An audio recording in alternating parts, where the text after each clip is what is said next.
Well, let's see. First book of Nephi. Let's see how far I can get. Now I'm recording this not on the day that I studied those chapters, but a few days later. So I don't remember exactly all the impressions that I had, but I took a couple of margin notes in my scriptures. So let's see what's there. Well, one of the things that I remember is that Nephi starts already on a positive note. I, Nephi, having been born of goodly parents, I was taught somewhat with all the learning of my father, and despite having seen many afflictions, I have been highly favored of the Lord in all my days. Having had a great knowledge of the goodness and mysteries of God, I make a record of my proceedings in my days. Now, we gotta remember that Nephi is writing the small plates of Nephi about at least 30 years after the events that he's gonna talk about. And so he's already in the promised land, and he's already been cast out by his brothers and had to take his people and find a new place, leave the land of their inheritance, the land of Nephi, and rebuild from zero. So he's had a pretty troubled life. Travails in the wilderness.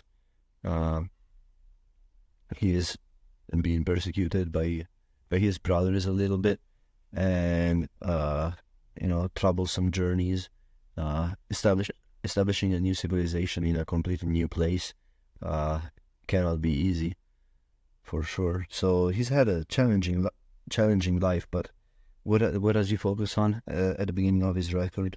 Well, he was born of goodly parents. He was taught in the learning of his father. He had a good instruction. He was a smart fella. He starts with gratitude for his parents and for the upbringing that they gave him. He doesn't start by complaining. He doesn't start by boasting of his achievements. He starts with gratitude and with seeing the goodness that other people have brought to his life. And then he mentions the afflictions, and then boom, but I have been highly favored of the Lord. Now, it makes me think about the attitude that I go through life with. Do I complain? Yes, I do. I don't see even a fraction, the tiniest fraction, the tiniest percentage of the afflictions that Nephi went through. So I can learn from his example not to complain, to focus on the goodness of God that he's manifested to me. And I have seen it many times in my life.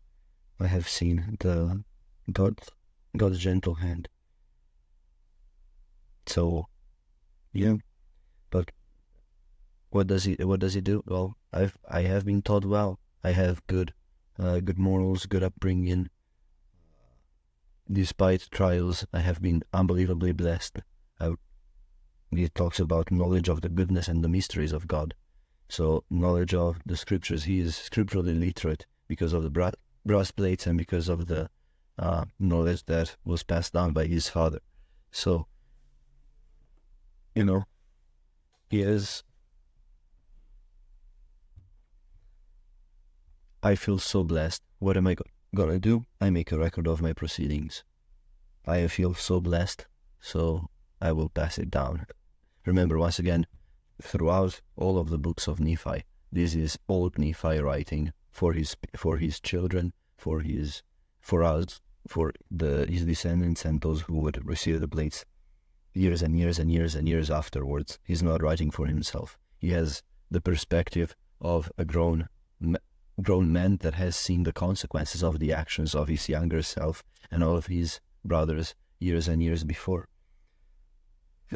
But he's making a record of his proceedings. With all of these blessings, he's got to make a record. He's got to make it so that those blessings that he's seen, his knowledge of the goodness and mysteries of God, lasts, which is kind of like what inspired me to start recording my impressions from my study of the Book of Mormon.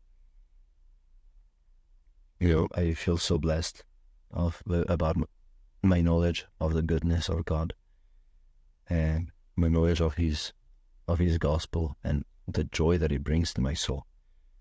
How loved I feel, that I want to make sure that, first of all, I do this for myself so that I don't forget. That is an important message in the Book of Mormon, to not forget. But also I do it so that if my children ever wonder what was going through that guy's mind, they don't have to wonder. But yeah, the first chapter, the first verse already tells us so much about Nephi's character and about, it already points us a certain way. Well, I skipped an important part, which is, the introduction right here. It doesn't mention any of the revelations that Nephi had. It talks about their travels, their journey, their trials. It's very factual, the introduction. And throughout all of it, he keeps talking about Lehi, his wife Sarai, and his 4 sons. Goes into the wilderness with his family. He takes his brethren. They take the daughter of Ishmael to wife, take their families. Even in just the introduction, the central theme is family. And I think the first book of Nephi does that absolutely incredibly. It's a family history. It really goes through what the family has gone through. It kind of helps you identify, okay, am I the usual question, am I a Laman and Lemuel? Am I a Sam? Am I a Nephi? Am I a Lehi? Yeah, and throughout the reading of those first few chapters, I realized that Laman and Lemuel, we are much closer to, at least me personally, I am much closer to Laman and Lemuel in my behaviors and in my attitudes than I am to Nephi. And also, maybe because I am more of a Laman and Lemuel. Also, I think we give them they get a bit of a bad rap. Try to see things from their point of view. It makes a little more sense why they did what they did, and why they said what they said. But yeah, we'll go through that in its own due time. But yeah, we've got Lehi's vision. I didn't take any notes about that, so I don't remember if there was anything that that stood out to me. I made a connection between verses 14 and 19, though. So in verse 19, he tells Lehi takes the vision and the things that he learned from God in the previous verses, and he goes out to the people and starts preaching repentance, testifying of their wickedness and their abomination, and testifying that the things which he saw and heard, and also the things which he read in the book, manifested plainly of the coming of a Messiah, and also the redemption of the world. So, what did Lehi learn from his vision? Well, that a Messiah would come. Well, a Messiah, not the Messiah. There's I made note of that, and also the redemption of the world. So, he saw redemption coming for the children of Israel and for the world. Remember, the Messiah means the anointed one. So he saw the coming of someone anointed of God, chosen of God, to redeem the world. Now, I don't know if he fully understood at this point what that meant, because it says a Messiah, not the Messiah. So I don't know if he already was pointed towards Jesus Christ. But the reason why I connected it with verse 14, verse 14 reads, after seeing his vision, Lehi says, "Great and marvelous are thy works, O Lord God Almighty. Thy throne is high in the heavens, and thy power and goodness and mercy are over all the inhabitants of the earth. And because thou art merciful, thou wilt not suffer those who come unto thee that they shall perish."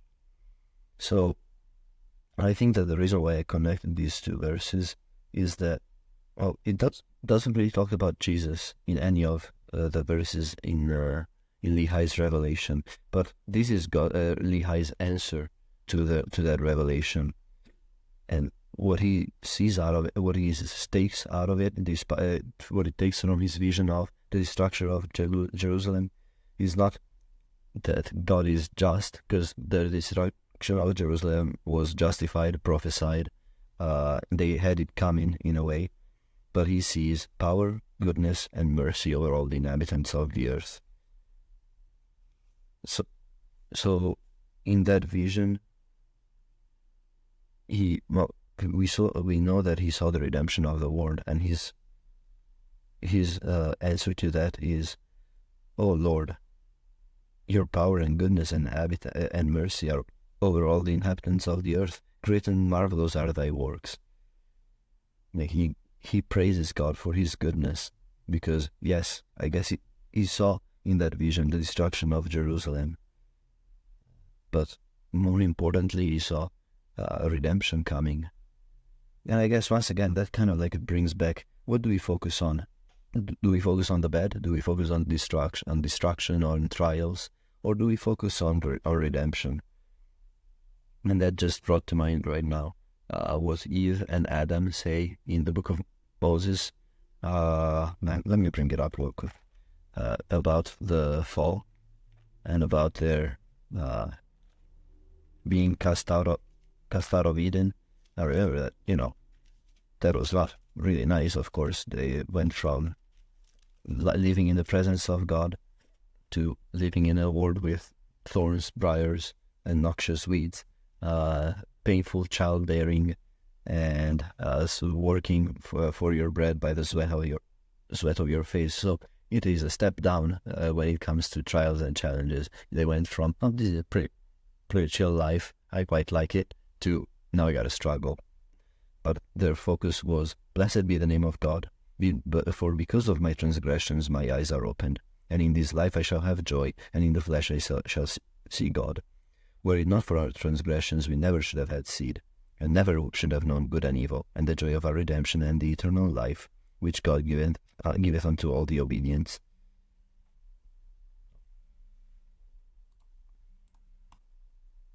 Okay, what was I talking about? Sorry, my friend called.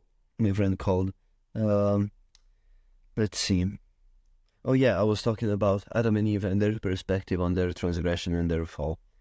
Like, I see that same attitude towards trial in them that I see here in Lehi's account, as well as in Nephi's first verse that we talked about earlier.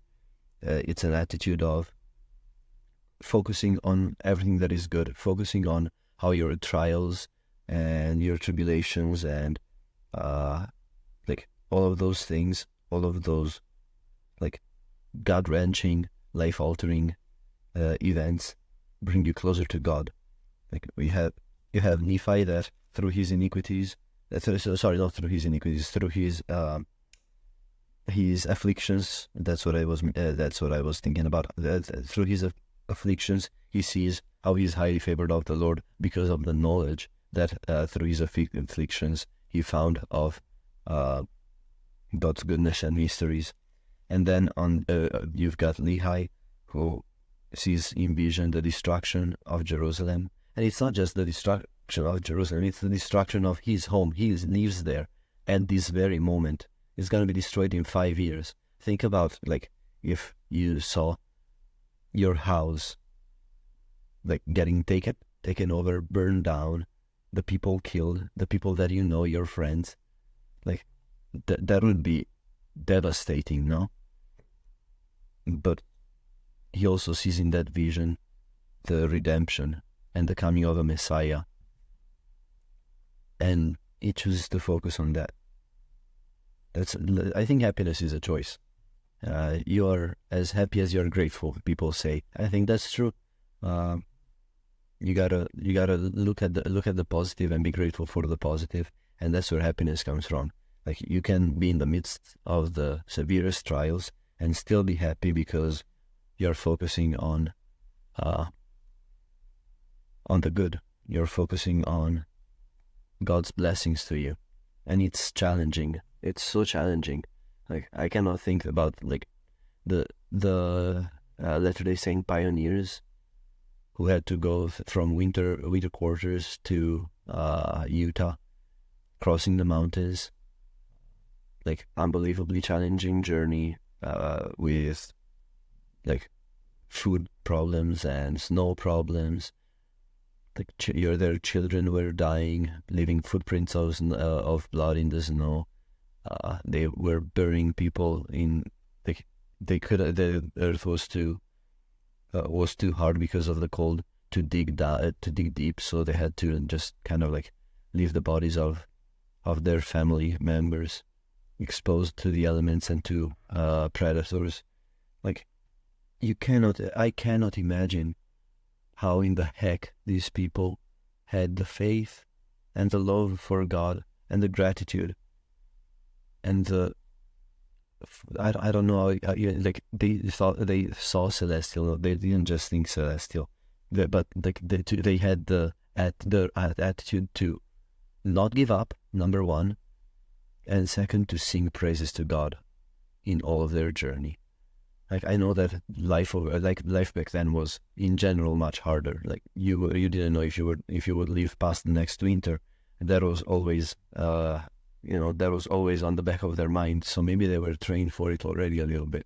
But still, it's crazy the amount of faith and like the positive attitude in the midst of trials, to look past the trial to what the trial is teaching you about eternity and about God and about yourself. Because those are the things that matter. Those are the things that last. Like, who am I?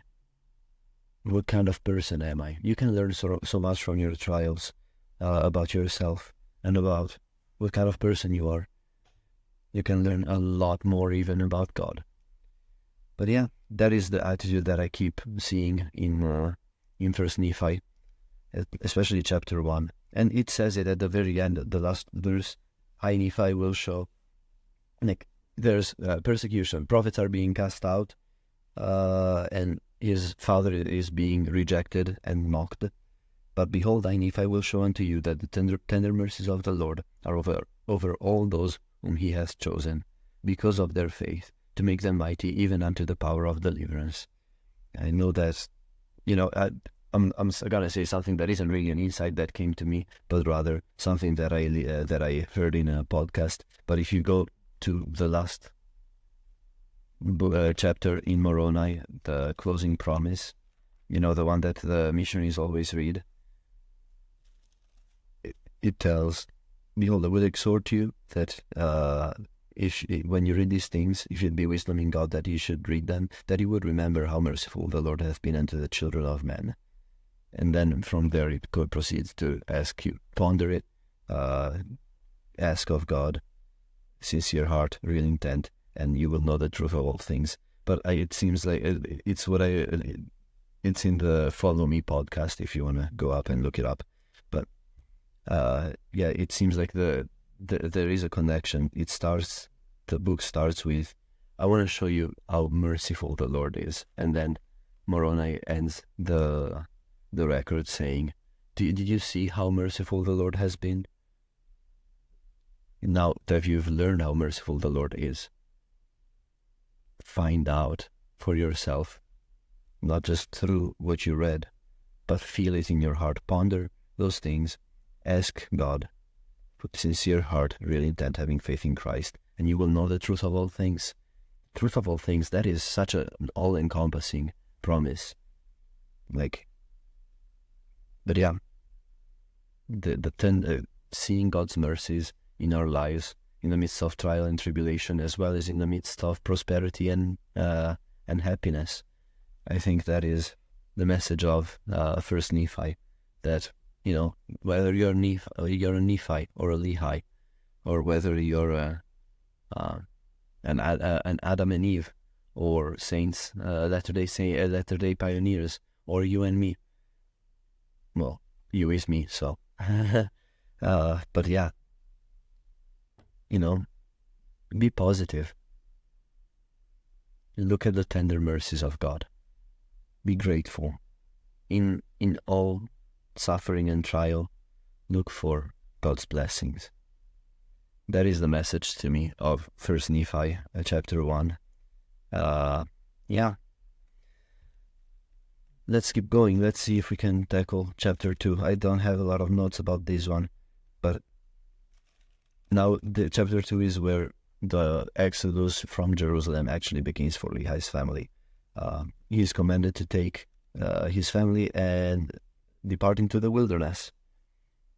And he is obedient to the word of the Lord, and did as the Lord has commanded, and he departed into the wilderness, leaving his house, his land, his inheritance, his gold, his silver, his precious things, and took nothing with him but his family, provisions and tents, and he left. That's crazy, right? That's crazy. Like, you can imagine being Laman and Lemuel. Like, they followed their father, right? They went down with him. They left their possessions too to follow their father. They left everything behind. Only their family, it was important to them too. And so I'm opening up now Google Maps. I want to see how far Jerusalem is from the border near the shore of the Red Sea.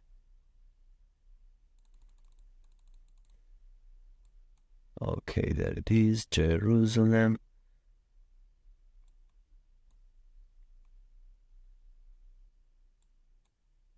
Near the shores of the Red Sea.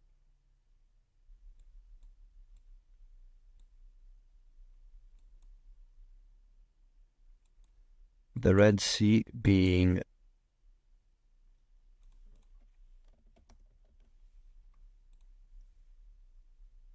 the massive strip of sea in between the Arabian Peninsula and Africa.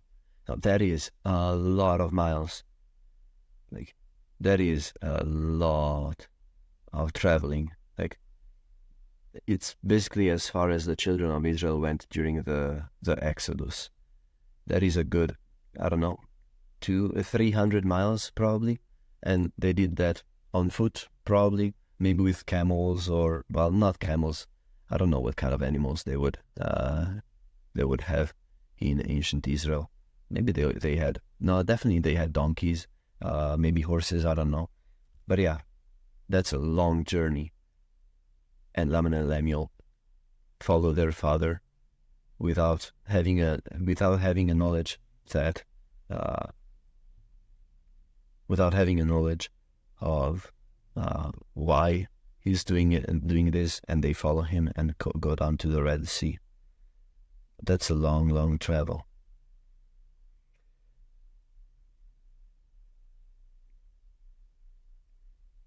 That's a long travel. But they love their father. I think that we don't give them credit for it. Now remember, then you got in chapter 2, you've got Nephi asking God to soften his, asking God to know his mysteries, to figure out what the heck is going on, and the Lord softens his heart. So, Nephi at the beginning was not much dissimilar from Laman and Lemuel, who murmured because, they were leaving everything. They were Jews, practicing Jews. They believed in God. They followed the law. They followed the leaders of the Jews, who were their religious leaders. And now their father was doing something crazy. He was forcing them away from the land of their inheritance that was promised to them by God. Remember, because they are children of Israel. The land in their mind, this is the land of this is their land, the land of their inheritance promised by God. And now this father who is claiming to see visions is taking them away from from what they perceive to be God's promise. So I can see why they would be upset. I can see why they would think that this visionary man was maybe a little crazy. And yeah, so they murmur, they complain. we're taking this massive journey to follow our dad. We love you, Dad, but this is a little far, don't you think? We probably ought to put you in an institution. I don't know. I'm only imagining what they could have thought. But without the witness from the Spirit for themselves, it is only natural to be. Their reaction is only natural, and that's why I think we gotta look at the Book of Mormon, especially the first, the Book of Nephi, through the lens of, okay, this is Nephi, 50 years from now, talking about the things that happened. He has the senno del poi, is how we call it in Italian. He knows what is gonna happen, and so he can see things through the lens of what is gonna happen. So how does he read Laman and Lemuel's attitude? Well, through the lenses of, these guys, we arrived in the promised land, and now they cast me out and want to kill me and my family. So whoever Laman and Lemuel were in these early days is, like, in reality, well, that guy kind of gets faded out by Nephi, how Nephi perceives them now. So in verse 12, where he reads, they did murmur because they knew not the dealings of that God who had created them. Like, it makes it sound so harsh. You don't know God, that's why you murmur. But really, who, aside from Lehi in this family, actually knew what God wanted for them? Like, as I said, their perception was that they had a promised land. They had a good thing going. God's promises were coming fulfilled. They had the land that was promised to their fathers, the gold and silver from hard work or whatever, Lehi's family, however they got their money, their friends, their people that they loved. And they were forced to leave it all because this guy is seeing things.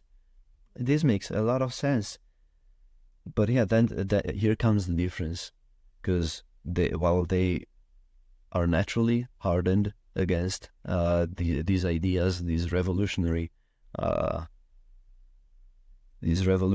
ideas that Lehi puts forth, Nephi, he takes it up to God.